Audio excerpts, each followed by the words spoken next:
3 దినాలు నేను జగ్గరించి రావడం గల కారణం నేను డిసెంబర్ నెలకు విజ్ఞాపనం చేసుకున్నాను. నాకు 13, 14, 15 తారీఖు ఎక్కడైతే నేను ప్రార్థన కలుపుతానని మరి అనుకోని రీతిగా నేను రావడం జరిగింది.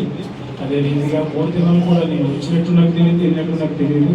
సులువుగానే నా యొక్క మరి ఆత్మీయ జీవితం కూడా బలపరచుకోవడం వలన మీ అందరినీ ప్రార్థన జ్ఞాపకం చేసుకోండి. నాకు పోటీ వ్యవహారం రాజకీయ నాయకులతో పెద్ద సమస్యలు ఉంది. మరి నేను దాని గురించి 2 దినాలు ప్రార్థన చేసుకుంటున్నాను.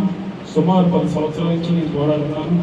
అయితే నాకు బలహీనత ద్వారా నేను ప్రార్థన శక్తి కూడా కోల్పోతున్నాను. అయితే మరి ఆత్మబలం పొందుకున్నాను. దేవుడే నా ముందుండి మరి అధికారుల మనసును మార్చి వారి మధ్యన నిలబడి మాట్లాడడానికి కోర్టు వ్యవహారం 10 సంవత్సరాలు పోరాడుతున్నాను. దేవుడు మరి గొప్ప విషయం మరి ఈ సన్నిధిలోకి వచ్చిన సాక్ష్యం చెప్పుకోలేమన్నా ఇదే ఆత్మ మాట అర్థం మండలంగా దేవుడి కృపను ఎల్లప్పుడూ సభలో తోడుకున్నట్టు చిన్న సాక్షి దేవుడు